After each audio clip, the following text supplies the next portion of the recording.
Incident मैं आपको बता सकता हूँ। एयरक्राफ्ट टेक ऑफ हुआ, टेक ऑफ होने के 15-16 सेकेंड के अंदर ही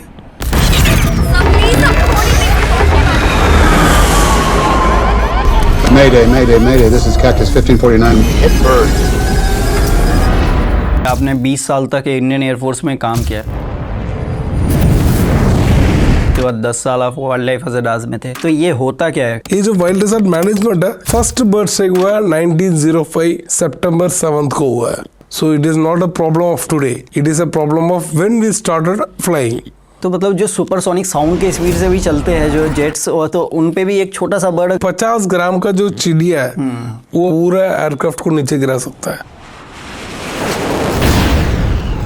तो आपके इसमें मतलब कौन सा बर्ड स्ट्राइक सबसे ज्यादा थ्रेट माना जाता है? छोटा सा एक बर्ड है, 200 से लेके 250 ग्राम का वो बर्ड होगा। जनरली 1000 मीटर के नीचे ही बर्ड स्ट्राइक होता है। तो अगर पब्लिक को आपको कोई मैसेज देना है सेफ्टी को लेके या आईएएफ को लेके, तो आप क्या मैसेज देना चाहोगे? एयरफील्ड के आसपास कोई भी जो बंदे रह रहे हैं, जो वेस्ट हो जो डिस्पोज करते हैं, एक सिस्टमेटिक मैनर में कीजिए। इंडियन एयरफोर्स को लेके या वाइल्ड लाइफ हज़ार्ड मैनेजमेंट को लेके क्या आकाशवाणी है? मेरा आकाशवाणी ये है,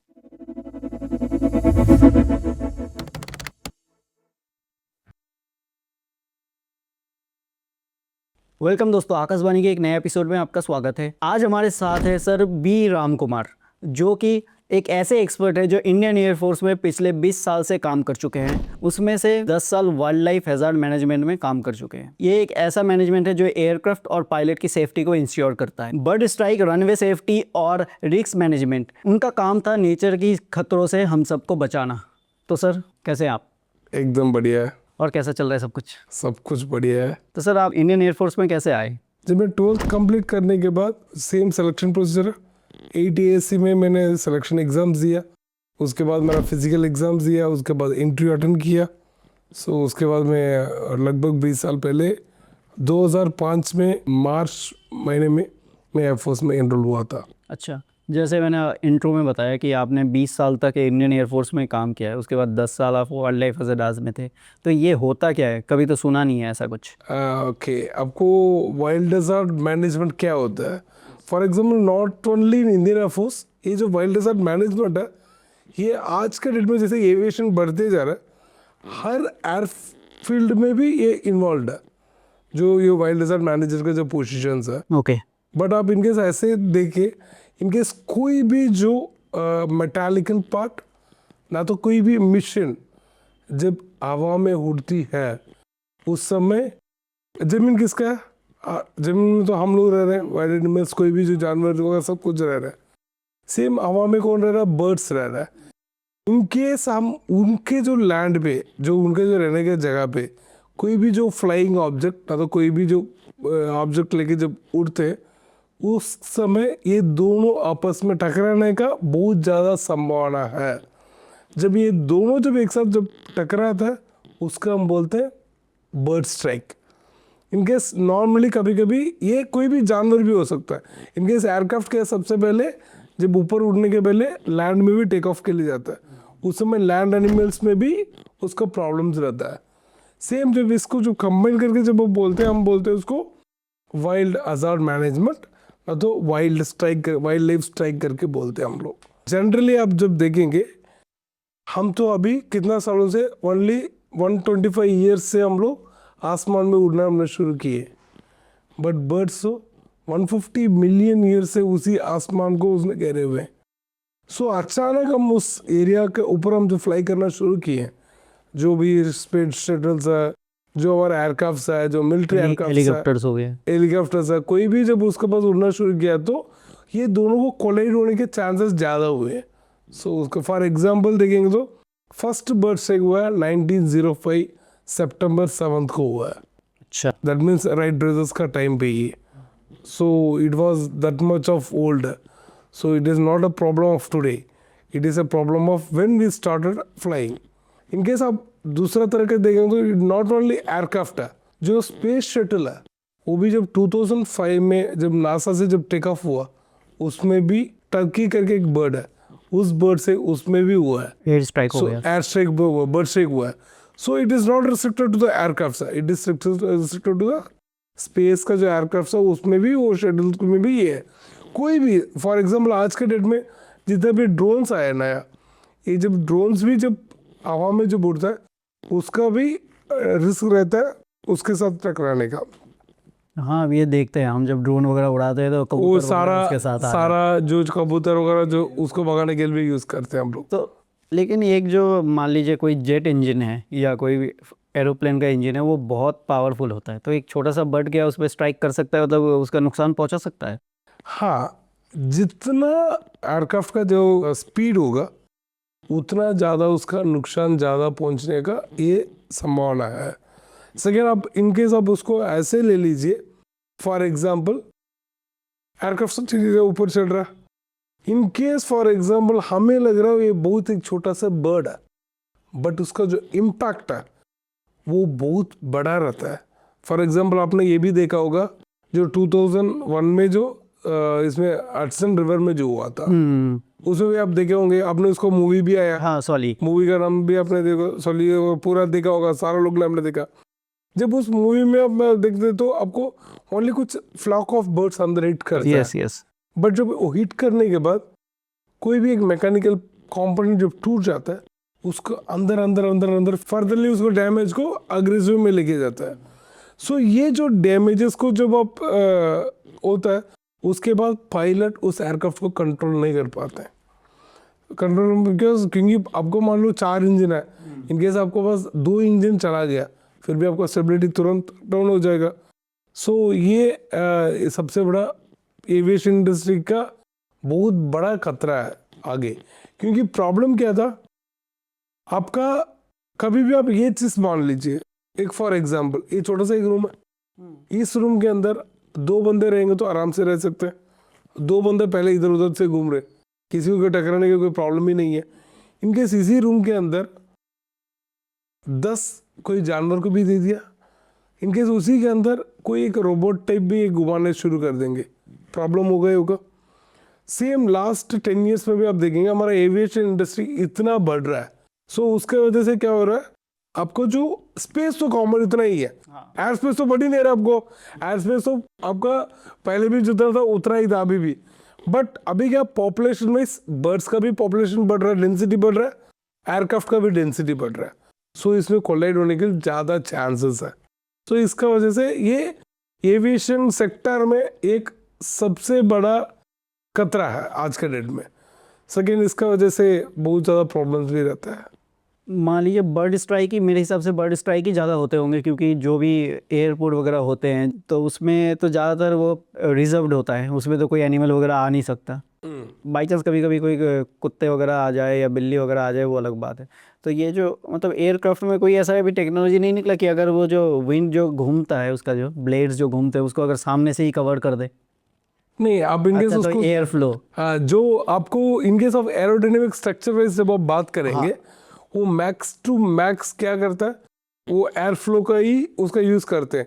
इनकेस आप उसी प्रेशर को खत्म कर देंगे तो आपका एयरक्राफ्ट का जो इंजन को बहुत भारी रखना पड़ेगा, आपको फ्यूल एफिशिएंसी ना आ पाएगा। सो उसमें बहुत सारे इंजीनियरिंग टेक्नोलॉजीज मिले हुए हैं, इसीलिए हम देखते हैं शायद रॉकेट में ज़्यादा पैसा लगता है और ज़्यादा फ्यूल भी लगता है। सेकेंड, इनकेस आप उसको ऐसे भी ले लीजिए, जो आज के डेट में कुछ इंजन में टेक्नोलॉजी भी है, बट जो भी जैसे डिफेंस सेक्टर्स में जो एयरक्राफ्ट यूज किया जाता है उसमें सबसे ज़्यादा क्या है, आपको फाइटर एयरक्राफ्ट करके आपने भी सुना होगा, फाइटर जो बहुत तेज से जाता है। उसका सेकंड क्या, उसको जो एरोडायनेमिक स्ट्रक्चर है ऐसे बनाना पड़ता है, सब कुछ कॉम्पैक्ट बनाओ। सो जब इतना कॉम्पैक्ट जब हो जाता है, उसका एक छोटा भी एक बर्ड जब उसके अंदर जब इंजेक्ट हो जाता है तो उसमें हिट होता है। सो ये बहुत कैटास्ट्रोफिकली उसका डैमेज लेके आता है। तो मतलब जो सुपरसोनिक साउंड के स्पीड से भी चलते हैं जो जेट्स, तो उन पे भी एक छोटा सा बर्ड अगर हिट करे, छोटा से बर्ड है, फॉर एग्जांपल आप देख लेंगे, इनकेस एक 50 ग्राम का जो चिड़िया है वो आपको पूरा एयरक्राफ्ट को नीचे गिरा सकता है। तो साउंड के स्पीड से चल रहा है, फिर भी किसी भी स्पीड में जितना स्पीड ज्यादा होगा उतना आपका इम्पैक्ट ज्यादा रहेगा, जितना इम्पैक्ट ज्यादा होगा उतना आपका डैमेज ज्यादा होगा। सो उसके हिसाब से आपको ये रहेगा। तो मतलब आपके ऐसे 10 साल के करियर में आपने कभी ऐसा हादसा देखा है? हाँ होते हुए। बहुत चीज़ तो होता ही रहता है, एयरफोर्स में नहीं है, बाहर सिविल में भी बहुत सारा चीज़ होता है। इसका वजह से बहुत सारा लाइफ भी जाता है। हमारा मेन मकसद ये रहता है एयरक्राफ्ट को भी सेव करना है, और जो भी पक्षी है उसको, क्योंकि वो भी एक जानवर है, उसको भी इस जमीन में पूरा जीने का हक है, सो उसको भी प्रोटेक्ट करे। सेम टाइप एक पायलट है। सेकेंड, आप एज अ गवर्नमेंट के लिए इसके भी देखेंगे, एक एयरक्राफ्ट के साथ इनकेस कोई भी बर्ड हिट भी हो जाता है, फॉर एग्जाम्पल ऐसा नहीं only for the bird hit, आपने बहुत सारी बार न्यूज़ में भी सुना होगा इस बार इधर का एयरक्राफ्ट में डैमेज होगा, उधर से पायलट रिजेक्ट हो, बहुत सारा कारण है। जैसे मैकेनिकल फेलियर्स है, मैकेनिकल फेलियर्स का हिसाब से हम कुछ कर ही नहीं सकते, बट कुछ चीज़ है हम उसको प्रिवेंट कर सकते, तो that is a bird strike है। बर्ड स्ट्राइक की वजह से जो भी हमारा लॉस है, इकोनॉमिक लॉस है, उसको हम प्रिवेंट कर सकते हैं। सो ऐसे बहुत सारा इंसिडेंट्स होते रहते हैं। जैसे फॉर एग्जाम्पल अभी भी हुआ है, आपको याद होगा जो इंटरनेशनल में 170 लोग जो मारे गए थे। हाँ, फिर अभी कुछ दिन पहले एक वो लड़का था जो ज्वाइन करके टेस्ट फ्लाइट कर रहा था, क्या बोलते हैं उसको, जामनगर में, उसका but it is not bird strike नहीं है। हाँ, बट ऐसे भी बहुत सारा चीज होता है। होते जैसे फिर बिपिन रावत इंडियन आर्मी के हाँ चीफ, उनके पत्नी और वो उसमें उनका हेलीकॉप्टर क्रैश कर गया था, तो ये सब चीज़ें भी होता है। तो आपका ये जो 10 साल का जो पीरियड था, तो इसमें आपका डेली रूटीन वगैरह क्या होता था, क्या करना पड़ता था आप लोगों को? डेली रूटीन मतलब for example as a wild life manager, not in the, मैं इसमें पहले जब मैं 3 साल एज ए फील्ड, हम जो फील्ड यूनिट्स करके बोलते हैं, जो एयरपोर्ट है उसमें भी काम किया। उसके बाद मैं एक डायरेक्टरेट भी, एयरक्वार्टर में भी मैं उसके बाद 5-6 साल काम किया हो। जब फील्ड यूनिट में भी जब हम काम करते हैं, हमारा एक स्टैंडर्ड प्रोसीजर्स है। जैसे सुबह सुबह कोई भी फ्लाइट फ्लाइंग करने के पहले हमें उनको एक सेफ्टी एनवायरनमेंट उनके लिए क्रिएट करके देते हैं। उस सेफ्टी एनवायरनमेंट को क्रिएट करने के लिए बहुत सारा प्रोसीजर्स है, बहुत सारा डिवाइसेस है। उस प्रोसीजर्स और उस प्रोटोकॉल्स को हम फॉलो करते, ताकि उस जो एरिया के अंदर कम से कम बर्ड एक्टिविटी हो, कम से कम एनिमल का एक्टिविटी रहे। बाकी जितना भी, जैसे फॉर एग्जाम्पल एक्वेस्टिक डिवाइसेस है, कुछ हार्मोनिक साउंड्स लगाते हैं, ताकि जो भी बर्ड्स है, हमारा मेन मकसद यही है, एक पायलट को भी बचाना, एक बर्ड को भी बचाना। सेकेंड, जैसे आपने जो पहले भी एक बार पूछा था, आपका जो काम जो डेली रूटीन्स में जो करते हैं, सबसे बड़ा एक चीज़ क्या है, जैसे बर्ड हैजार्ड मैनेजमेंट, जो भी एक्सीडेंट को प्रिवेंट करने का मेन मकसद क्या है, इकोनॉमिकल भी देखे जाएंगे ना, तो आपका सिक्योरिटी कंसर्न में भी जब आप देखेंगे, इस दुनिया में हर चीज़ रिप्लेसेबल है, बट किसी का भी जान रिप्लेसेबल नहीं है। इनकेस एक छोटा का चिड़िया से, इनकेस छोटा का भी चिड़िया का भी जान चला जाता है, वो भी वापस नहीं लेकर आ सकते, और इनकेस पायलट का भी जान चला जाएगा, उसको भी आप वापस नहीं लेकर सकते। सेम कॉन्ट्रैक्ट में इंट्रैक्ट में आप जब देखेंगे, इनकेस एक नॉर्मल एक एयरपोर्ट है, डेली आप लोग भी, हम अभी बहुत बार एयरपोर्ट में ट्रैवल किए होंगे, इनकेस उसके अंदर कितना लोग बैठते हैं, दो, अभी भी अपने रिसेंटली 179 लोग को हमने लॉस किया। सो ऐसे कोई भी हादसा ना हो, इसलिए वाइल्ड हैजार्ड मैनेजमेंट और वाइल्ड हैजार्ड मैनेजर, इसका एक प्रॉपर एक तरीका है, उस तरीका को उन्होंने इम्प्लीमेंट करते, हम आगे आगे उसके बारे में बात करते हैं। तो आपके इसमें मतलब कौन सा बर्ड स्ट्राइक या कौन सा वाइल्ड लाइफ मतलब सबसे ज़्यादा थ्रेट माना जाता है?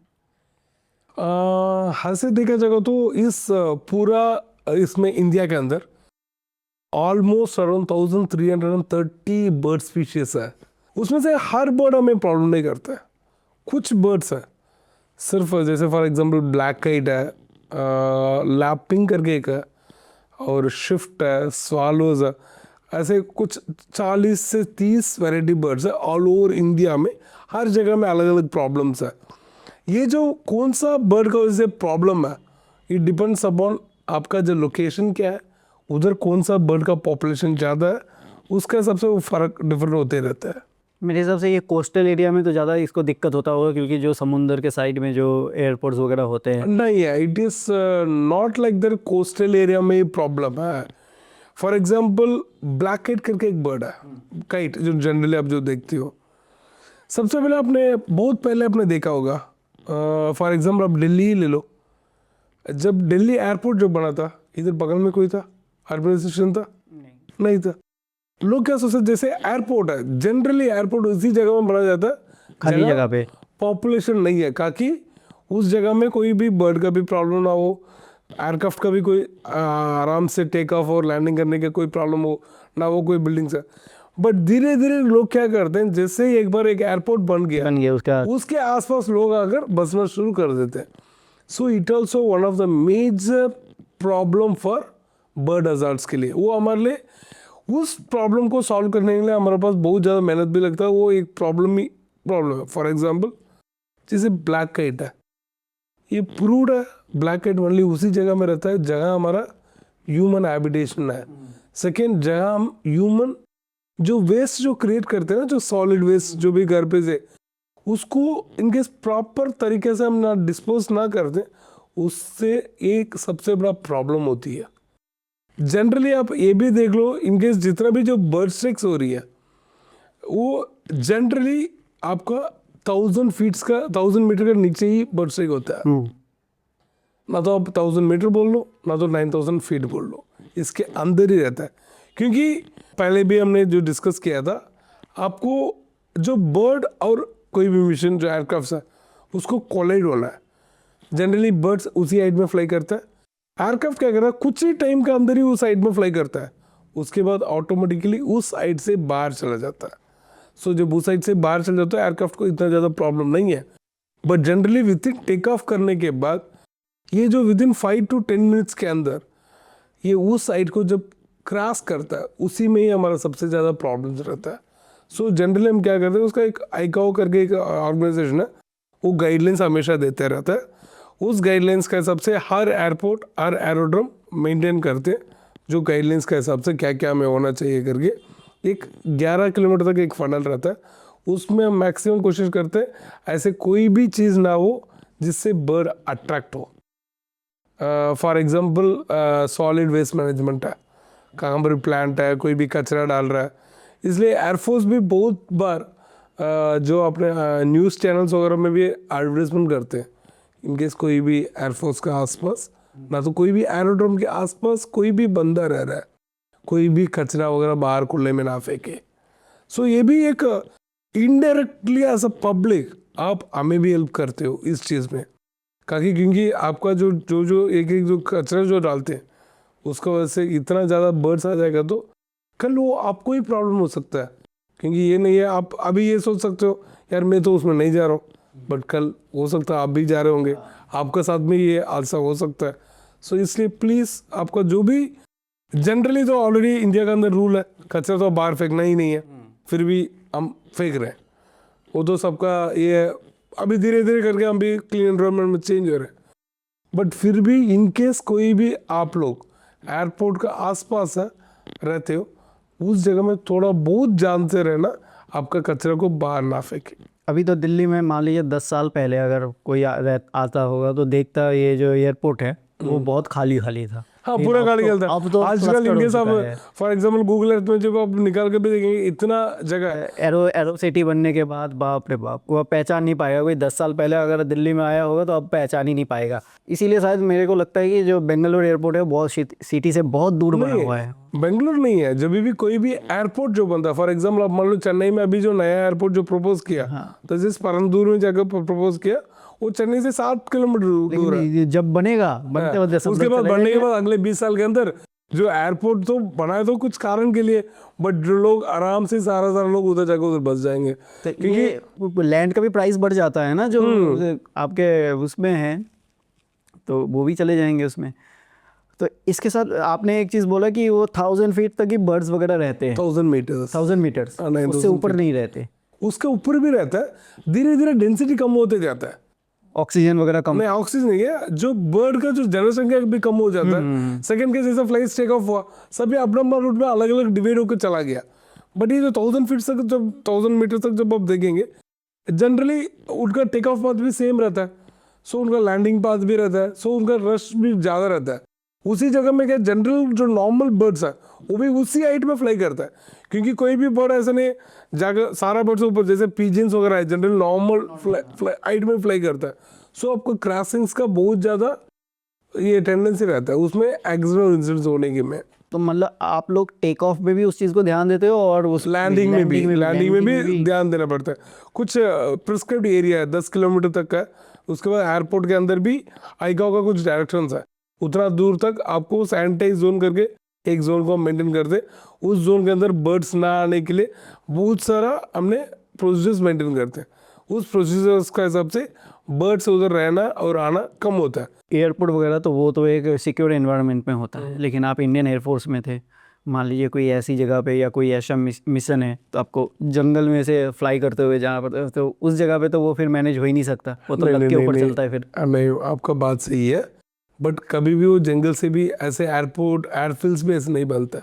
एयरफील्ड भी बनेगा तो भी प्रॉपर एक एयरफील्ड नहीं, बन। मैं एयरफील्ड की बात नहीं कर रहा, मान लो कोई मिशन चल रहा है, कभी कभी लो जाना पड़ता है, अंदर अंडर द रेडर जाना पड़ता है, हाँ। बहुत लो होके जाना पड़ता है, तो उस टाइम पे भी तो स्ट्राइक होने के चांसेस हाँ, है। स्ट्राइक होने तो उसके लिए क्या क्या एयरक्राफ्ट में या जेट में कोई मतलब ऐसा डिवाइस लगा हुआ होता है कि जिसपे से सोनिक साउंड वगैरह निकलेगी, बर्ड्स नहीं, वगैरह अभी दूर तक तो ऐसे कोई नहीं है फिलहाल, ऐसे कोई डिवाइस नहीं लगा है। बट जनरली इन केस कहाँ पर भी ऐसे कोई भी मिशन वगैरह रहता है, उसको पहले उस एरिया को कुछ स्टेशंस के अंदर कुछ बंदे ट्रेंड रहते हैं, वो बंदे उस एरिया को रेकी करते हैं, वेदर उधर कोई हैबिटेशन है क्या, इनकेस उधर कोई बर्ड्स का कुछ सेंचुरी वगैरह। सेंचुरीज वगैरह है क्या, इनकेस कोई भी बर्ड सेंचुरी रहेगा तो उसको ऊपर से फ्लाई नहीं करते हैं। इनकेस कोई भी एयरफील्ड है उसका नियरेस्ट बर्ड सेंचुरी क्या है, उसका नियरेस्ट वाटर बॉडी क्या है। जनरली आप इनकेस ऐसे भी मान लीजिए, इसको एक इकोलॉजिकल स्टडी करके भी बोलते हैं। इट इज़ ऑल ओवर एक स्टडी है उसका, बर्ड्स का रहने का क्या कारण है, उसका साथ साथ हम जगह पर भी एयरफील्ड है उसके आसपास 10-11 किलोमीटर तक का पूरा सर्वे करके रखते हैं। इस जगह में जा सकते हो, इस जगह में ना जा सकते हो, इनकेस लो लेवल में भी जाना तो उसी जगह में जाना है। एवरी मंथ उसको स्टडी करते रहते हैं। उस स्टडी के हिसाब से हम भी जो भी पायलट जाते हैं उनको पायलट को फुल्ली ब्रीफ भी करते हैं। उस ब्रीफ करने के बाद वो पायलट उसका सबसे उनका फ्लाइंग रहता है। जितना मेरा नॉलेज में है कि जो हेलीकॉप्टर वगैरह है, अभी हेलीकॉप्टर पे आता है, हेलीकॉप्टर में जो होता है जो विंडशील्ड लगा हुआ होता है वो थोड़ा स्ट्रेचेबल होता है कि उसमें अगर बर्ड वगैरह स्ट्राइक वगैरह भी करे, मैंने ये इंटरनेट में 1-2 फोटो देखा था कि स्ट्राइक भी करे तो वो थोड़ा सा दब जाता है, उसमें बर्ड स्ट्राइक से उसको हेलीकॉप्टर को कोई दिक्कत नहीं होता, इसलिए शायद हेलीकॉप्टर थोड़ा लो होके भी चल सकता है। नहीं, एक्चुअली हम पहले भी डिस्कस किया था, it is totally depending upon the speed है। हेलीकॉप्टर का स्पीड कम है, हाँ कम है, सो इसलिए आपको ऑब्वियसली इम्पैक्ट कम पड़ेगा। सो उसी जगह पे ये गिर जाता है तो इम्पैक्ट कम है, उसको डैमेज नहीं करता। सेम इनकेस एक फाइटर एयरक्राफ्ट है, वो इतना स्पीड में जाता तो उसका इम्पैक्ट ज़्यादा हो जाता है। It is not depending upon helicopter हो फाइटर हो, ये generally depends upon the speed है। तो आपके करियर में कभी ऐसा हुआ हो कि वाइल्ड लाइफ थ्रेट से या बर्ड स्ट्राइक से कोई मिशन मतलब डेंजर में आ गया हो या अबॉर्ट हो गया हो? डेंजर बहुत बार होता है, बट जो नंबर्स वगैरह it can't be disclose. But ये एक इंसिडेंट मैं आपको बता सकता हूँ। फॉर एग्जांपल वन ऑफ एक जगह पे था क्लोजर टू आवर बॉर्डर्स, जब एक बार एयरक्राफ्ट टेक ऑफ हुआ, टेक ऑफ होने के 15-16 सेकेंड के अंदर ही पायलट ने एजेक्ट कर दी, मैं डे करके बोल के अच्छा वो पायलट ने एजेक्ट कर लिया। बट पायलट एजेक्ट करने के बाद सिर्फ एयरक्राफ्ट फुल्ली क्रैश था। जब नीचे एजेक्ट करने के बाद पायलट से जब बात किया था, पायलट ने बोला था ऐसे ऐसे एक बर्ड ने क्रैश किया था। सो सेकेंड क्या हम क्या करते हैं, उसको एक इन्वेस्टिगेशन भी हम करते हैं उसका। ओके, इनकेस हुआ तो इसका मतलब उसका अंदर गया नहीं गया। सो क्योंकि उसका पहले जब पायलट एजेक्ट कर रहा है उसका पहले इंजन का फ्लेम आउट हो चुका था, उसके बाद ही पायलट एजेक्ट करते हैं। क्योंकि पायलट भी जब एक बार एजेक्ट करते हैं उसके बाद पायलट ये इंश्योर करता है जगह से भी इनकेस मेरा जान उनको जान में वो खतरे में डालते हुए वो उस इलाके में एयरक्राफ्ट को लेके जाते हैं जगह ह्यूमन हैबिटेशन नहीं है, ताकि वो एयरक्राफ्ट जब नीचे गिरता है उसका वजह से किसी को भी कुछ प्रॉब्लम ना हो। सो जब हमने देखा जब नीचे गिर गया था उसके बाद हमने भी इधर से गया था। फिर एक इसका एक इन्वेस्टिगेशन एक प्रोसेस है। हर जो भी इंसिडेंट और एक्सीडेंट होता है उसका हम एयरफोर्स में इन्वेस्टिगेशन करते हैं। इसलिए इन्वेस्टिगेशन करते हैं क्योंकि दोबारा इस तरह का कोई भी हादसा और एक्सीडेंट ना हो। हर चीज़ का इसलिए इन्वेस्टिगेशन करना जरूरी है।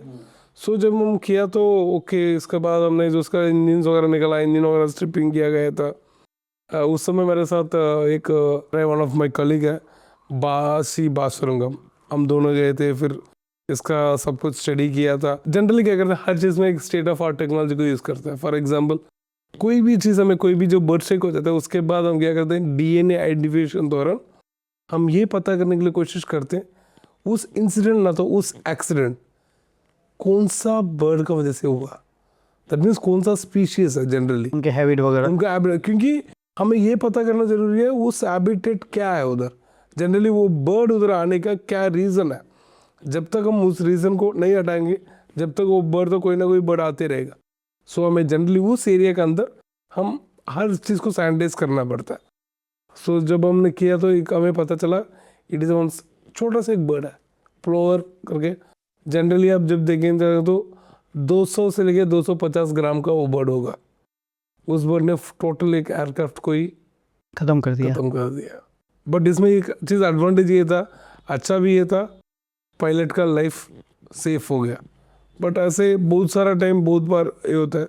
So we have been working with that. So कहाँ पर भी कोई प्रॉब्लम ना हो, उस एरिया को सैनिटाइज में मेंटेन करने के लिए बहुत सारा प्रोसेस मेंटेन करते हैं।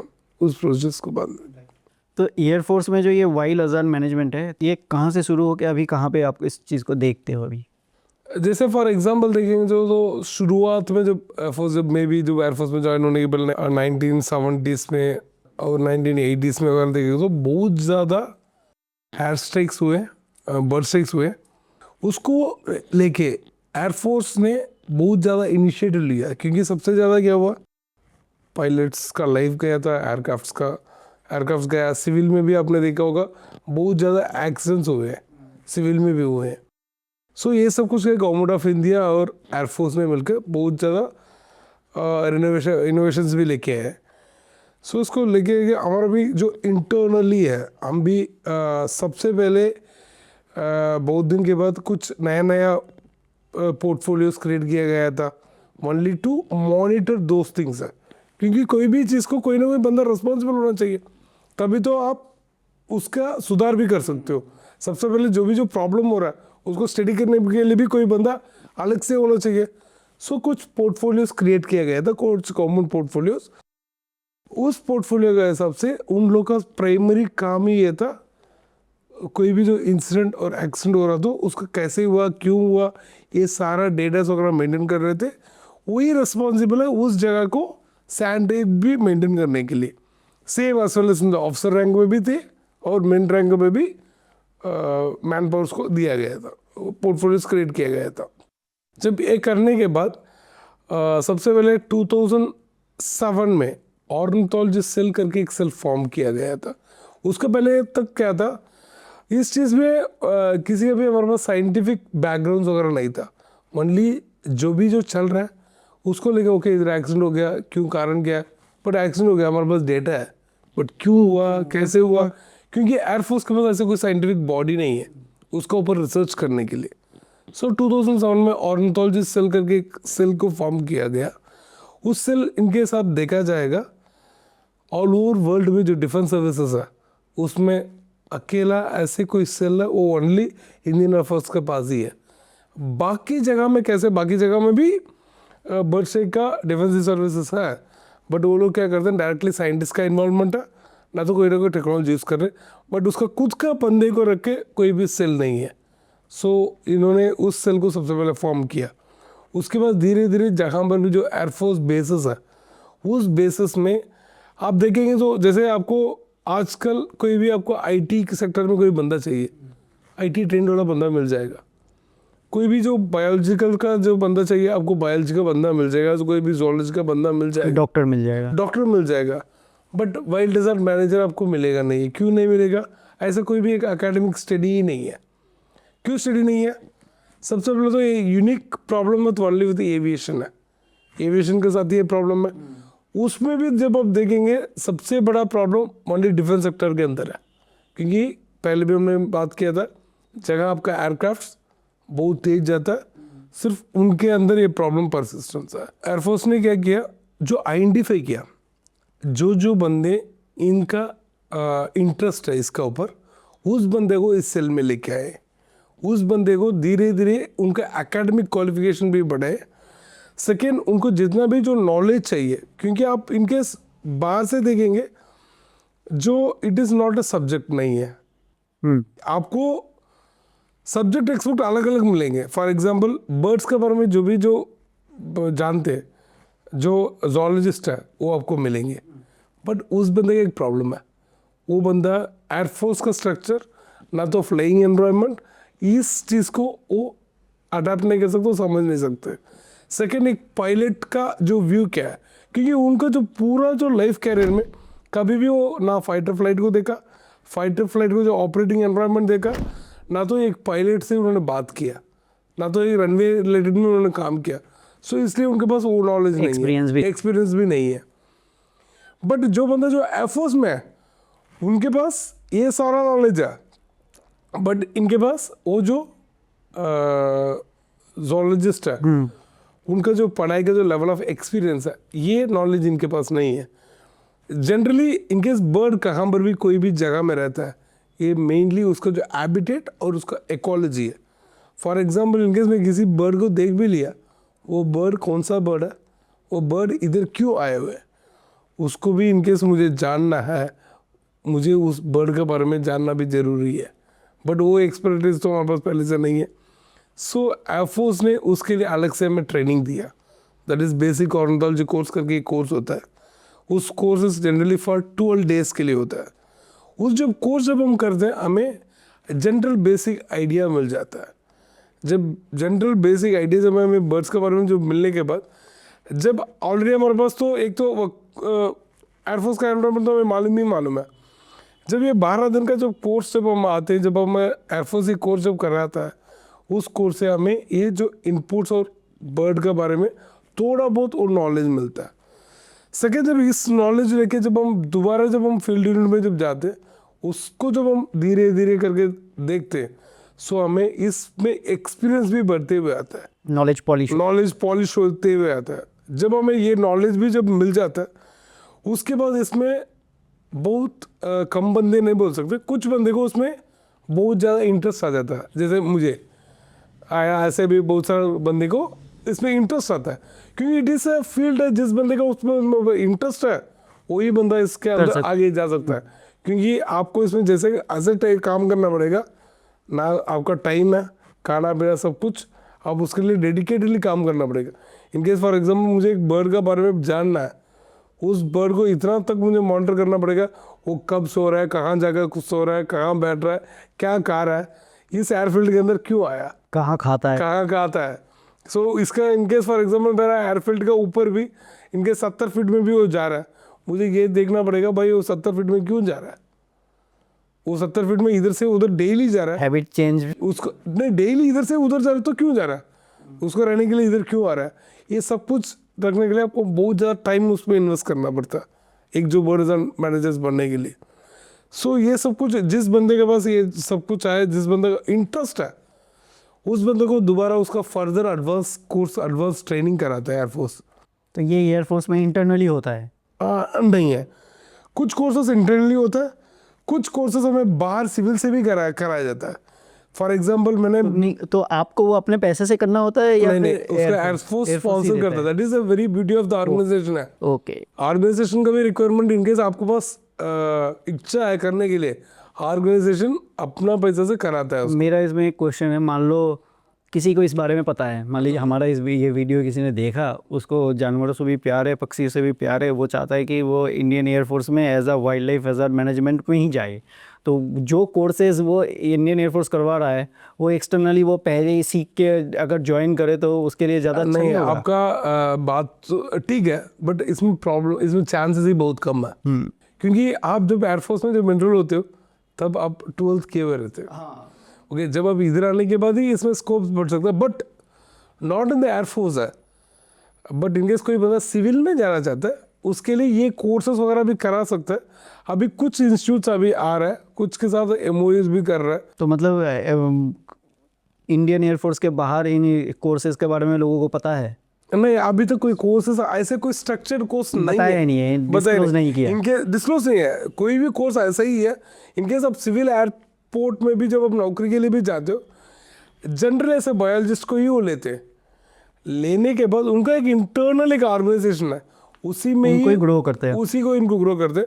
बट ऐसे आईका का कुछ कोर्स है वाइल्ड डेजर्ट मैनेजर करके, वाइल्ड डेजर्ट मैनेजमेंट कोर्स 3 दिन का कोर्स है, वो कोई बंदा बाहर से करा सकता है। सो ये जो चीज़ को जो करने के लिए उसके बाद एयरफोर्स क्या करते, जो बंदा जिसको इंटरेस्टेड है, जिसको उसके बारे में ज़्यादा जानना है, जिसका उसका बैकग्राउंड भी है, फॉर एग्जांपल किसी को भी बायोलॉजी का बैकग्राउंड है, किसी का जोलॉजी का बैकग्राउंड से भी आते हैं, उसको भी आइडेंटिफाई करा वो कोर्स करता है। Bombay natural history of society करके एक है मुंबई में, उसके साथ कुछ 11 मंथ्स का कोर्स कराते हैं। उसके बाद सेकॉन करके एक इंस्टीट्यूट है कोयम्बतूर में, उसमें भी wild desert management in civil aerodromes, in Indian aerodromes करके एक है, उसमें भी कोर्स कराते हैं। सो उस कोर्सेज का दौरान हमें जो नॉलेज मिलता है, उस नॉलेज को हम जब इम्प्लीमेंट करके उसको आगे बढ़ाने के लिए बहुत अच्छा रहता है, ईजी रहता है। इसमें हमें एक एडवांटेज की, जैसे वाइल्ड डेजर्ट मैनेजर है, वाइल्ड डेजर्ट मैनेजर को फॉर एग्जांपल आप ये समझो, इट इज़ नॉट लाइक कोई अपने सी प्रोग्राम पढ़ के आ गया, सी प्रोग्राम आपने लिख दिया, ऐसा नहीं है। ना तो ओनली आपका कंप्यूटर नॉलेज चाहिए, ना तो ओनली आपको डेटा नॉलेज चाहिए, इसमें आपको मिक्स ऑफ नॉलेज चाहिए, सब कुछ चाहिए। सब कुछ है। फॉर एग्जांपल एक वाइल्ड डेजर्ट मैनेजर आप रहना है, इनकेस आपको बनना है, आपको मेट्रोलॉजिकल मिट के बारे में मालूम होना चाहिए, जो मिट के बारे में, जैसे बारिश वगैरह इसके बारे में आपको मालूम होना चाहिए, वेदर प्रिडिक्शंस वगैरह के बारे में मालूम होना चाहिए, आपका इकोलॉजी के बारे में मालूम होना चाहिए, वेस्ट मैनेज का सबसे मालूम होना चाहिए, बर्ड बिहेवियर मालूम होना चाहिए, बर्ड का स्पीशीज आइडेंटिफिकेशन मालूम होना चाहिए। सो it is a mix of things है। इसके साथ बर्ड के साथ कैसे आपको कम्युनिकेट करना वो भी मालूम होना चाहिए। फॉर एग्जाम्पल हम दोनों बात कर रहे हैं, इन केस फॉर एग्जाम्पल मान लीजिए इधर से मुझे कोई भी एयरक्राफ्ट को भी लेके जाना, कोई भी बस को लेके जाना, मैं क्या करूँगा, सब थोड़ा पीछे हो जाना, बट इस चीज़ को हमें बर्ड को बताना है। बर्ड सुनते हैं ये सब जब आप लोग वो करते हो, या सुपरसोनिक साउंड? नहीं, जनरली हम क्या करते हैं, जैसे ऐसे बना, फॉर एग्जाम्पल कोई भी एक बस आता है, आपको हटाने के लिए बस क्या करता है, हॉर्न मारते। हॉर्न का मतलब क्या है, आपको साउंड एक डिस्ट्रेस करता है। हाँ। आपको एक साउंड प्रोड्यूस करता है, उससे आप ये हो जाते हो ना, डिस्ट्रेस हो अलर्ट जाते हो जाते हैं। अलर्ट हो जाते हैं। ऐसे कुछ साउंड्स है वो, बट हम बर्ड को हम तो सुन नहीं पाएंगे, बर्ड सुन नहीं, पाएंगे। बर्ड को तो हॉर्न बजा के तो नहीं भगा हाँ, सकते, बट हम बर्ड को क्या करते हैं, कुछ इन्वेसिव मेथड्स है। फॉर एग्जाम्पल इनके सपोज कोई छोटा बर्ड है, छोटा बर्ड हमेशा किस बर्ड से डरते हैं, बड़े बर्ड। बड़े बर्ड से। सो हम क्या करते हैं, बड़ा बर्ड्स का जो साउंड है उस साउंड को उधर प्ले कर लेते हाँ, हैं, इम्प्लीमेंट कर लेते हैं। इसको अक्वेस्टिक डिवाइसेस करके बोलते हैं, ना तो अक्वेस्टिक मेथड्स करके बोलते हैं। सेकेंड, आप दूसरा भी करते हैं, फॉर एग्जाम्पल छोटा बर्ड ही है, बर्ड्स भी डिफरेंट टाइप्स ऑफ साउंड्स को निकलता है। फॉर एग्जाम्पल इनकेस कोई बंदा अगर आपको कोई मार रहा है, आप हेल्प करके करने में क्या करेंगे, कुछ दूसरा साउंड बोलेंगे, मतलब उनके वो ये हो गया कि कोई डेंजर वाला एक कोई sound डेंजर होता वाला है, साउंड कोई होगा, हैप्पी वाला कोई होता हैप्पी है। वाला होता है। हम हमेशा as per situation, it is totally up to a wild desert manager है, वो कैसे अपना एयरफील्ड को मेंटेन करता है, नॉलेज अपने एक्सपीरियंस अपने नॉलेज अपना एक्सपीरियंस को कैसे वो यूटिलाइज करके उस फुल एयरपोर्ट को विद इन इस कंट्रोल में वाइल्ड डेजर्ट से कैसे फ्री रखते हैं। फॉर एग्जाम्पल मैं भी जब 10 साल पहले जब इस फील्ड के अंदर आया, मुझे भी इसके बारे में कोई आइडियाज़ नहीं है। इनिशियली मुझे जो इसमें जो 2 ऑफिसर्स जो मिले जिनका नीचे मैंने काम किया था, एक doctor wing commander Shrinidhi sir है, और doctor wing commander Shrinidhi sir और wing commander Vinayak Sharma sir, इन दोनों ने मुझे इसके बारे में बहुत सारा, उन्होंने उनका जो एक्सपीरियंस और उनका जो नॉलेज है हमें शेयर किया था। तो फिर आपने भी किसको हमने भी उसका जब मैं बेसिकली उन दोनों का नीचे काम किया था, मैं अलग से, वी आर वन टीम है ये, कभी भी आपको ये मान लीजिए सिंगल एक पर्सन कुछ कर ही नहीं सकता, इट इज़ एक टीम है। उस टीम के साथ हमने काम किया। फॉर एग्जांपल मैं जब फील्ड यूनिट में पोस्ट था, उधर मेरा टीम अलग था। जब मैं एयर हेडक्वार्टर में जो पोस्टिंग आया था, एयर हेडक्वार्टर में जब काम किया था इस सेल में, तब मेरा टीम में बहुत सारे बंदे थे, लगभग सारे लोग इस काम का दौरान हमने ऑल ओवर इंडिया हर एयरबेस में हमने गया होगा, क्योंकि उधर का एनवायरनमेंट क्या है, उधर का इकोलॉजी क्या है। सो इनकेस कोई भी बंदा कहाँ पर भी हम जाके वापस भी आते हैं, हम जनरली हम डिस्कस करते हैं, यार उधर का मैं गया था, उधर ये प्रॉब्लम्स है, उसको हम कैसे टैकल कर सकते हैं। सो हम एक डिस्कस करके एक प्लान बनाकर फिर हम जो हमारा एक्सपर्टाइज है, जो मैंने बताया था दोनों विनायक शर्मा सर और श्रीनी सर, उनसे हम बात करते हैं, फिर वो उनका एक्सपर्ट एडवाइस वो देते हैं, because they are an officer cadre. So उनका एक्सपर्टाइज इज ऑलवेज बहुत अच्छा, क्योंकि उन्होंने फुल मोर देन 20 ईयर्स उस फील्ड में किए। एग्जाम्पल आप देखे जाएंगे तो विंगम श्रीनी सर है, इसी में उन्होंने डॉक्टरेट भी किया हुआ है। सो उनका इस फील्ड में बहुत ज़्यादा एक्सपर्टाइज है। आप ऐसे भी देखेंगे तो इनका जो नॉट ओनली एयरफोर्स, उनका जो सर्विसेज है, अभी सिविल भी उनका सर्विसेज को आजकल ले रहे हैं as a expert advice type है। सो उनसे हम डिस्कस करते हैं, फिर हमने एक पॉलिसी बनाते हैं, ओके ऐसे ऐसे हम उसको टैकल कर सकते हैं। फिर उसका दौरान उनका जो स्टेशन का जो भी प्रॉब्लम्स है, उसको फॉर एग्जांपल उसको एक आज़ाद रिकग्निशन चार्ट एक बनाते हैं। उस रिकग्निशन चार्ट में इनकेस कोई भी प्रॉब्लम्स है, उस प्रॉब्लम्स को हम लिस्ट आउट करते हैं, उस प्रॉब्लम्स को कैसे एराडिकेट करना, वो सब कुछ हम डिस्कस करके उसको बनाते हैं। आपके इतने साल के एक्सपीरियंस के बाद वाइल्ड लाइफ हैजार्ड मैनेज करने के लिए मतलब क्या क्या लेसन्स है? इतना दिन हमने काम करने के बाद हमें एक चीज़ तो पता चला, इट इज़ कंट्रोलेबल और इट इज़ मैनेजेबल है। इनकेस मान लीजिए ये कोई भी जो वाइल्ड हैजार्ड मैनेजर है, इनकेस एग्जैक्टली सारा टेक्निक्स सब कुछ लेके उनका जो पुराना जो डेटाज है, उस डेटा रख के इनकेस कभी कोई काम करता है, उस डेटा से वो 100% नहीं तो भी 99% ऑफ द बर्ड स्ट्राइक्स को वो प्रिवेंट कर सकता है। ओके, फॉर एग्जाम्पल इसको प्रिवेंट करना तो एक चीज़ है, एक प्रिडिक्ट भी कर सकता है। इनकेस हर जगह हर बर्ड एक साइकिल में ही रहता है। इनकेस फॉर एग्जांपल इस पूरा जो लास्ट मेरा 10 ईयर्स का एक्सपीरियंस हो, एयरफोर्स का जो फुल डेटाज हो ना, तो इनकेस कोई सिविल एरोड्रम्स का भी कोई भी डेटाज हो, इसको जब आप एनालाइज करके देखते हो, it is all the repeating sense है।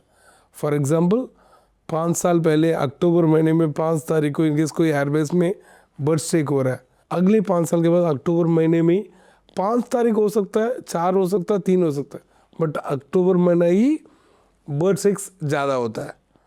सो ऐसे हर बेस एक्चुअली जो एयरफोर्स में हमें काम करते हुए हमें एक एडवांटेज ये मिलता है, जो बाहर का जो वाइल्ड हैजार्ड मैनेजर्स का कॉन्सेप्चुअली वो जनरली एक ही एटमॉस्फेयर, एक ही एयरफील्ड का सबसे काम करते हैं। So they are restricted to their problems है।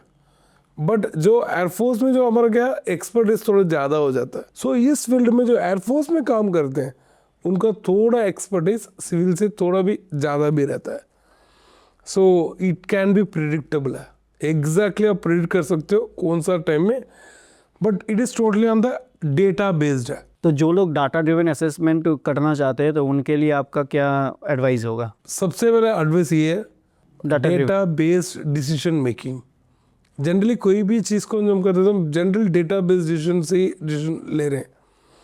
इस जो डिसीजन लेते वक्त पूरा डेटा को एक बार फुल्ली एनालाइज कीजिए। एनालाइज करने के बाद उसका बहुत सारा चीज़ इंटरलॉकिंग है। फॉर एग्जांपल सिर्फ इसमें एक चीज़ इन्वॉल्व नहीं है। हम सिर्फ आप देखे जाएगा तो फॉर एग्जांपल आप बोल रहे हैं उस दिन हमने जैसे पहले एग्जांपल बात किया था, उस दिन अक्टूबर में होता, अभी भी अक्टूबर में हो रहा है, बट उस अक्टूबर में उसका आगे पीछे क्या हुआ, फॉर एग्जांपल उसमें बारिश हुआ है क्या, अभी भी बारिश का संभावना है, तूफान वगैरह आया है, तूफान वगैरह आया है क्या, उस समय उधर क्या कंडीशंस था उस बर्ड स्ट्राइक को होने के लिए। इनकेस आपके पास डेटा है, आप एग्जैक्टली आप बोल सकते हो कौन सा बर्ड कब कहाँ रहेगा, उधर तक डेटा आपके पास इजीली मिल जाएगा। जब आपको ऑलरेडी मालूम है जिस जगह में बर्ड कहाँ कब रहेगा, आप उसका हिसाब से उसका क्लियरली आप मैनेजमेंट भी कर सकते हो। इसमें जनरली क्या है, आपको जो बर्ड है, बर्ड के साथ आपको मैनेजमेंट ही करना है। सो जनरली जगह पर भी बर्ड है, उस समय आप उस जगह में फ्लाइंग को अवॉइड करना आपके लिए सबसे ईजी है, ये दोनों के लिए ईजी है। सो इसमें क्या हो जाता है, आपका उधर डेंसिटी भी नहीं बढ़ता है, सो एक्सीडेंट भी होने के लिए कारण कम है। For example at most that extent तक जा सकते हो, जैसे अभी भी आपको वेदर वार्निंग जो देते हैं, ये कब बारिश होगा, बारिश होगा, ये होगा सर, ये सारा चीज़ आप ऐसे प्रिडिक्शन करके दे सकते हो। सेकंड, इसमें एक माइग्रेशन करके भी एक चीज़ होगा, वो इन केस आपके पास माइग्रेशन डेटा होगा, फॉर एग्जांपल मान लो बारिश आ रहा है करके, वो आपको कैसे बताता है? कहाँ पर भी एक क्लाउड्स है, उसको कैरी करके लेके आ रहा है, सो हम ये प्रेडिक्ट करते हैं कल तक ये इधर आ जाएगा। इन केस फॉर एग्जांपल आपके पास 20 साल ना तो 10 साल का आपके पास माइग्रेशन का बर्ड्स का डेटा होगा, आप क्लियरली बोल सकते हो कल ये बर्ड इधर से कहाँ आएगा, कौन सा रास्ता से आएगा। तो माइग्रेशन तो एक ही पाथ में चलता है उनका। माइग्रेशन एक ही पाथ, जो अलग अलग चिड़िया अलग अलग पाथ Path को में, हाँ। फॉलो करता है। ऑल ओवर वर्ल्ड में ऐसे जानने के लिए मोर देन 9 माइग्रेशन पाथ है, उसमें इंडिया एशियन फ्लाईवेज करके एक पाथवे है, उसके अंदर से आता है। सो आप उसके अंदर माइग्रेशन में जा सकते हैं। माइग्रेशन का टाइम में भी हमें बहुत ज़्यादा प्रॉब्लम आता है। क्यों आता है? इसमें एक सबसे बड़ा प्रॉब्लम है, प्रॉब्लम मीन्स यूज मैनेजमेंट करने के लिए। जनरली जो भी बर्ड्स लोकली रहते हैं उसको मालूम है इस जगह से एयरपोर्ट है, इस जगह से इस साइड में हमें नहीं जाना है, क्योंकि उधर एयरक्राफ्ट आता है, वो भी इतना अंडरस्टैंड नहीं हैबिट हो चुका है, वो भी हैबिट हो चुका है उस एनवायरमेंट के हिसाब से। बहुत बार आप देखेंगे ना, एग्जैक्टली फ्लाइट एयरक्राफ्ट का पीछे से ऊपर से जाता है, उसको मालूम है ये फ्लाइट इधर से टेक ऑफ होगा, इधर से उतना। बट कोई भी जो नया जो बर्ड है बाहर का, जो देश से उस एनवायरमेंट में उस एरिया में सबसे पहले आता है, उस समय उस बर्ड को इधर का एनवायरमेंट मालूम ही नहीं है, इसलिए वो भी अपना पाथ में आ रहा है। हमें भी नहीं मालूम है कल वो आएगा करके, क्योंकि हमें इधर का बर्ड्स के बारे में सिर्फ हम जानते हैं। सो इसलिए उस समय एक वाइल्ड रिजर्व मैनेजर के लिए जो माइग्रेशन का जो टाइम है, जो माइग्रेशन बर्ड्स आता है, it becomes a very big problem है। जैसे शुरुआत में मैंने बात किया सॉलिड वेस्ट मैनेजमेंट है, जो कचरा जो डाल रहे हैं वो भी एक वाइल्ड रिजर्व मैनेजमेंट के लिए कितना बड़ा खतरा है, सेम माइग्रेशन बर्ड्स भी उतना ही खतरा है। सो इनकेस कोई भी जो वाइल्ड रिजर्व मैनेजर है, इनकेस उसका डेटा रख के जब बात करेगा, डेटास को रख के जो डिसीजन लेगा, उस डिसीजन को it will be very fruitful है। सो इनकेस कोई भी है, उसका जितना भी डेटास है उसको लेना बहुत अच्छा है। Data can talk, data will talk. तो ये जो वाइल्ड लाइफ हज़ार्ड है या फिर इंडियन एयरफोर्स है, इसके एक्सपीरियंस ने आपको पर्सनली कितना चेंज किया है? वाइल्ड लाइफ हज़ार्ड अब मैनेजिंग उसके लिए बात कर रही हूँ, नहीं तो आपके पर्सनल लाइफ के बारे में? हाँ, मेरा पर्सनल लाइफ में ओके। जो जैसे मैंने आपको बताया था सबसे पहले एयरफोर्स से, जैसे मैं टोटल 20 ईयर्स होके मैंने अभी मार्च 31 को एयरफोर्स से रिटायर हुआ था। बट इनिशियली जब मैं एयरफोर्स में जो स्टार्ट किया था, it was not at the wild reserve management नहीं था। मैं जनरल एक एडमिन कैटेगरी में अंदर आया था, एडमिन एडमिनिस्ट्रेशन पोस्ट में अंदर आया था। 10 साल में मोस्टली एडमिनिस्ट्रेशन में ही काम किया। उसके बाद मैं फर्स्ट टाइम मुझे एयरफोर्स ने मौका दिया था वाइल्ड रिजर्व में काम करने के लिए। तब मैं जो पहले आया था, जैसे आप लोगों भी जो नॉर्मल है, हमें भी इतना स्पीशीज और आइडेंटिफाई नहीं करना मालूम है, उसका कैरेक्टर्स नहीं मालूम, हैबिटेट नहीं मालूम है, ये सब कुछ एयरफोर्स ने ही सिखाया। सेकंड में आपको पहले भी बताया था, मुझे 2 ऑफिसर्स ने ये सारा चीज़, उनका जो नॉलेज भी गाइड भी किया था उन्होंने। बट ये मेरा अंदर इतना ज़्यादा बदलाव लेके आया, क्योंकि आजकल आप देखेंगे बर्ड वॉचिंग करके एक हॉबी भी है। यस। सो इनकेस आप एक बर्ड को एक वॉच करते हो ना, उसका चीज़ आपको इतना अमेजिंग लगता है। फॉर एग्जाम्पल, सबसे पहले तो हम यही सोचते हैं इस दुनिया में हम ही लोग हैं सबसे ज़्यादा, हम ही सुपीरियर दिमाग वाला है। बट कुछ चीज़ है कुदरत में ऐसे बना कर रखा है, इनकेस कुछ एक्टिविटीज़ एज माई प्रोफेशन, जब उनको मैं मॉनिटर करना जो शुरू किया था ना, उसके बाद लगा यार उसके सामने तो कुछ है ही नहीं है। फॉर एग्जाम्पल देखेंगे तो ब्लैक काइटा, जो हमारे से सबसे ज़्यादा प्रॉब्लम होती है, मंगोलिया से वो इंडिया आता है, इंडिया से साउथ अफ्रीका तक भी पुणे से साउथ अफ्रीका जाके फिर वापस उसी रास्ते में वापस भी जाता है।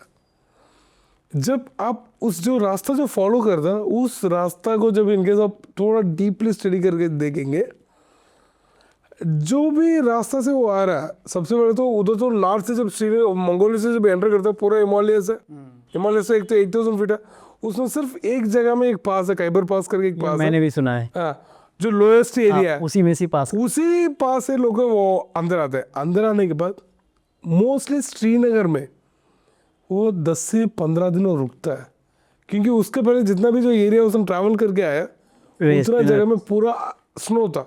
सो उसके खाने के लिए कोई भी चीज़ नहीं है। जब उधर से वो शुरुआत करने के पहले उसका बॉडी का मास को इंक्रीज करता है, वेट इंक्रीज करता है। वो पूरा उस बॉडी मास रख के उतना दूर वो ट्रैवल करके इंडिया के अंदर आता है। जब इंडिया के अंदर आने में जब उधर स्टे करके जगह पर वो स्टे कर रहा है, वो एक सॉलिड वेस्ट मैनेजमेंट प्लांट का पास स्टे करता है।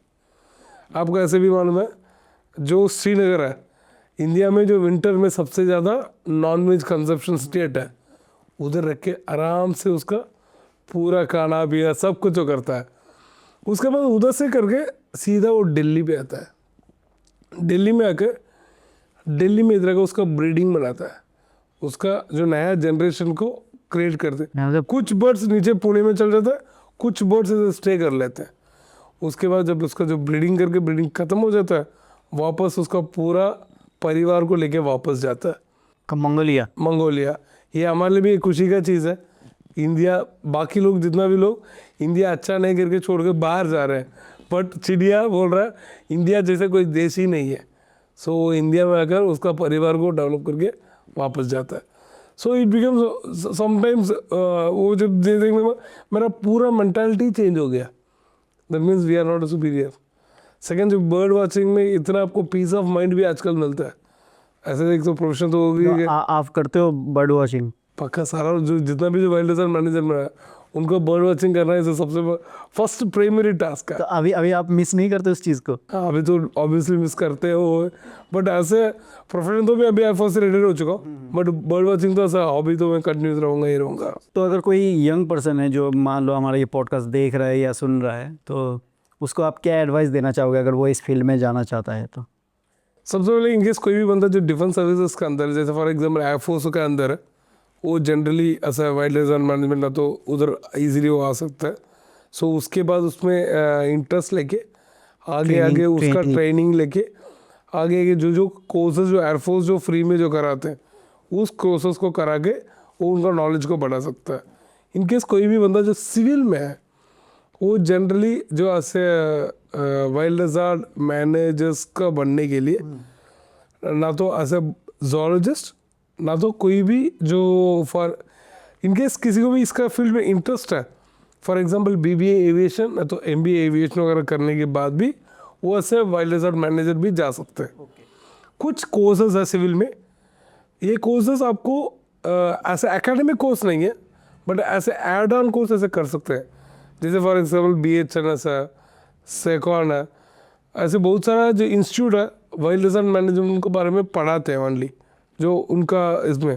सो उसके साथ साथ जो आपका एकेडमिक क्वालिफिकेशंस है, जैसे फॉर एग्जांपल BSc स्टैटिक्स भी किया हो ना तो सूटेबल BBA इन एविएशन है।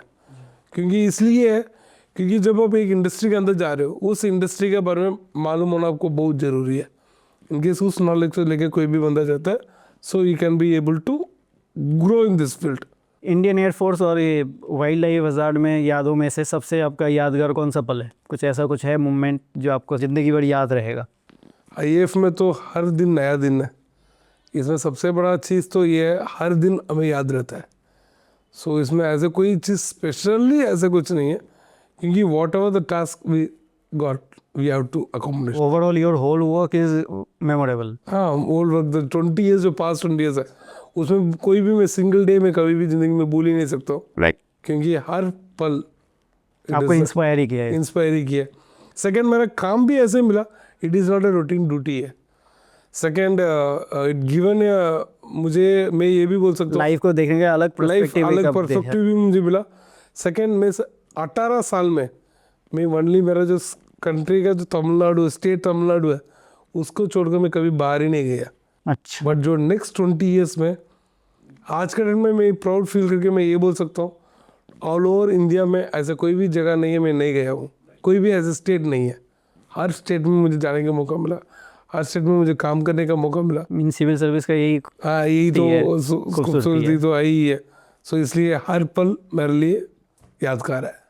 तो आजकल आप क्या कर रहे हो और आपके फ्यूचर प्लान्स क्या है? अभी मेरा फ्यूचर प्लान है ओमनीप्रेजेंट टेक्नोलॉजीज करके एक कंपनी है जो कंपनी जनरली यही और मशीन लर्निंग में काम करते हैं और रोबोटिक्स में काम करते हैं, ओके उसमें बर्ड्स आर मैनेजमेंट के लिए for all Indian air force airfields and then civil aerodromes के लिए भी वो अभी एक यूनिक एक आइडिया लेके आए हुए हैं उसको एयरफील्ड्स में इम्प्लीमेंट करने के लिए। उस चीज़ में उनके साथ मिलके अभी काम करने का मौका मिला, so I am planning for that. तो अगर पब्लिक को आपको कोई मैसेज देना है सेफ्टी को लेके या आईएएफ को लेके तो आप क्या मैसेज देना चाहोगे? जनरली ऐसे पब्लिक के लिए कोई भी मैसेज देना चाहूँगा तो क्योंकि मैक्सिमम चीज़ जो प्रॉब्लमेटिक है वो सबसे पहले तो जहाँ पर भी कोई भी बंदा जो एयरफील्ड के आसपास कोई भी जो बंदे रह रहे हैं, प्लीज़ आपका जो कचरा वगैरह जो आप जो वेस्ट हो जो डिस्पोज करते हैं एक सिस्टमेटिक मैनर में कीजिए, क्योंकि उसका सब उसके द्वारा जो इंडिया बॉर्डर्स और इंडियन जो डिफेंस सर्विसेज में जो काम कर रहे हैं और जो भी जो एयरक्राफ्ट जो फ्लाई कर रहा है आपका घर के ऊपर भी, वो उसके लिए बहुत बड़ा खतरा हो सकता है। क्योंकि जहाँ पर भी आपने जो कचरा डाला उस जगह में बहुत ज़्यादा बर्ड्स अगर अट्रैक्ट करेगा, जैसे आपने नज़दीक में रह रहे हो, इनकेस लगभग मान लीजिए 10-11 किलोमीटर के अंदर रह रहे हो, उस जगह में एयरक्राफ्ट हमेशा लो लेवल में फ्लाइंग करता है। सो जब लो लेवल में जो एयरक्राफ्ट भी फ्लाइंग करता है उस जगह पे इनकेस आप बर्ड्स का जो फूड भी आप उसी जगह में अवेलेबल करा देते हो, सो इस दोनों एक ही जगह में आने के बहुत ज़्यादा पॉसिबिलिटीज़ है। सो प्लीज़ अपना अपना जो भी जो वेस्ट है उसको प्रॉपर डिस्पोज ऑफ कीजिए। मैं बस एक चीज़ ऐड करना चाहूँगा इसमें कि मान लीजिए आप वेस्ट आप फेंक रहे हो, इधर उधर गंदा कर रहे हो, not only defence service, aircraft, aviation, ये सब नहीं, आप नॉर्मल जो एनिमल्स हैं उनको भी हार्म पहुंचा रहे हो। हम आए दिन देखते हैं कितने भी गाय वगैरह है पन्नी वगैरह पॉलीथीन वगैरह खा के मर जाते हैं, डॉग्स हो गए, कैट्स हो गए, किसी चीज़ में फंस जाते, कोई जाली होता है या कोई कांच का टुकड़ा होता है उनके मुंह में लग जाता है, कोई फंस जाते हैं, पक्षियाँ ही फंस जाती है। हाँ, पक्षी भी फंस जाता है। मैंने भी कभी कभी देखा है लोग जो छतों के ऊपर जाले लगा के रखते हैं। मैंने कहीं पे गया था, एक कबूतर उसका पैर फंस गया, वो लटक के वहाँ पे ही सूख गया, मर के ख़त्म। तो ये सब चीज़ भी है, अगर आप साफ रखो तो हर कोई जो बर्ड्स भी नहीं, हाँ हम भी सही से रहेंगे और जानवर भी सही से रहेंगे। बट यही है, जैसे फॉर एग्जांपल आप देखेंगे इस एनवायरनमेंट में इनके बर्ड्स नहीं है आप जी नहीं सकते हो, क्योंकि आपका जो लाइफ स्पैन को बर्ड्स भी बढ़ाता है, क्योंकि बर्ड्स साथ साथ आपको इकोलॉजी में रहना जरूरी है। बट उस इकोलॉजी में थोड़ा मैनेज करने में इनकेस आप कचरा वगैरह थोड़ा दूर फेंकते हो, कचरा वगैरह थोड़ा क्लोज कर देते हो, बर्ड्स उसी जगह पे नहीं आएगा, बाकी जगह पे जाके वो अपना आप वो कर। हमने जैसे लॉकडाउन हुआ था जब हमने ये चीज़ देखा था कि इंसान ह्यूमन इंटरफेरेंस कम हो गया था तो नेचर कैसे नेचर का ग्रोथ हो गया। हाँ। आप देखे होंगे उस साल में भी आप देखेंगे बारिश भी टाइमली आया, साफ हवा भी साफ हो गया। दिल्ली में आप देखेंगे तो सबसे पहले तो उसी समय तो आपको आसमान साफ हो गया था, दिख रहा था, उसका पहले तो हमेशा काला ही दिखता था। तो ये सब चीज़ें भी है।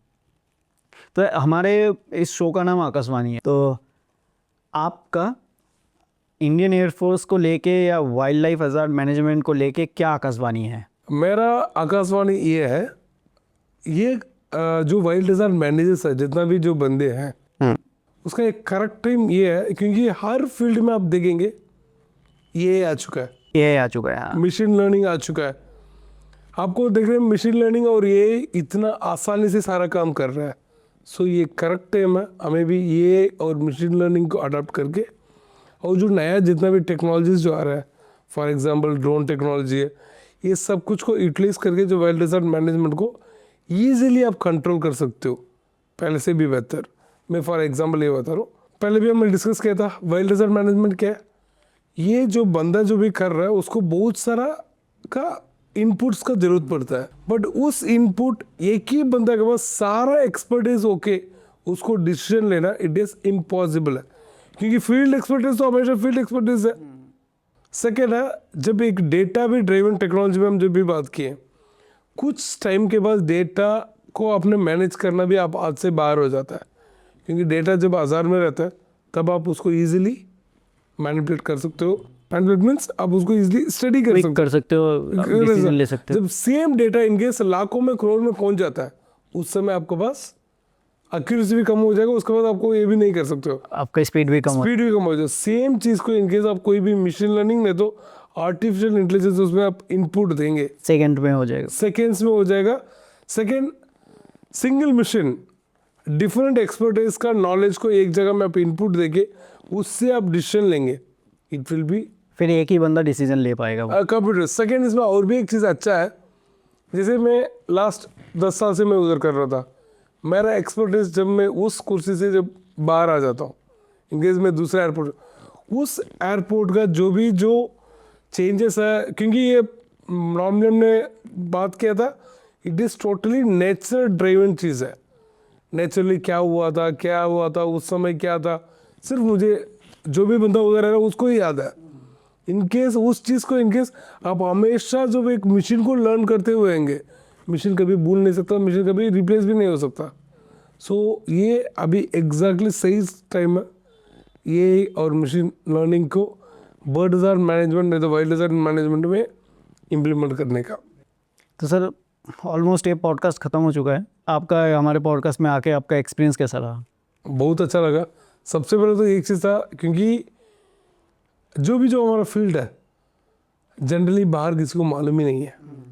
बहुत बार अपने बहुत सारे लोग एयरपोर्ट में जाते होंगे आते होंगे, बट जब दोनों साइड में जो रनवेज भी आप देखते होंगे, इधर ऐसे भी कोई फील्ड है, वाइल्ड डिज़ाइन मैनेजमेंट भी एक एयरपोर्ट का इम्पोर्टेंट है। फ्लाइंग का ये भी एक पार्ट है, एविएशन सेफ्टी का। यस। एविएशन सेफ्टी का आपने सही समय पे इसको बाहर लेके आके जितना भी जो आपका जो बंदी जो देख रहे हैं उनके लिए आपने जो लेके आकर आपने उसको दिखाया था।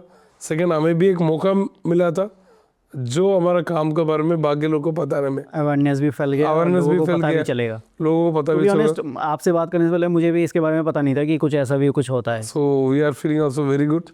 आपने भी अच्छा फील किया होगा, हमें भी लग रहा है। बढ़िया लगा मुझे भी बात करके, बहुत कुछ पता चला, बहुत कुछ नॉलेज मिला कि सेफ्टी बारे में, बर्ड्स के बारे में खास करके पता चला। और सही बताऊं तो बर्ड्स के लिए और मेरी इज्जत बढ़ गई ओके, क्योंकि वो लोग हमारे लिए, हमारे सेफ्टी के लिए, कंट्री के सेफ्टी के लिए वो लोग भी एक अहम भूमिका निभा रहे हैं, ना जानते हुए भी इसलिए उनके लिए और भी मेरे इज्जत बढ़ गया। तो इसी के साथ ख़त्म करते हैं ये पॉडकास्ट। आपको कैसा लगा नीचे आप कमेंट करके बताना। आप सर को फॉलो करो, हमें फॉलो करो, और इसके बारे में आपको पता था कि नहीं पता था, इसके बारे में भी आप नीचे कमेंट में बता सकते हो हमें। और इंडियन एयरफोर्स के बारे में भी आपको क्या अच्छा लगता है, क्या इम्प्लीमेंट हो सकता है, एआई से कैसे कुछ बदल सकता है, कोई अगर रिकमेंडेशन देना है तो वो भी आप दे सकते हो। तब तक के लिए मिलते हैं नेक्स्ट वीडियो में किसी नेक्स्ट गेस्ट के साथ। जय हिंद।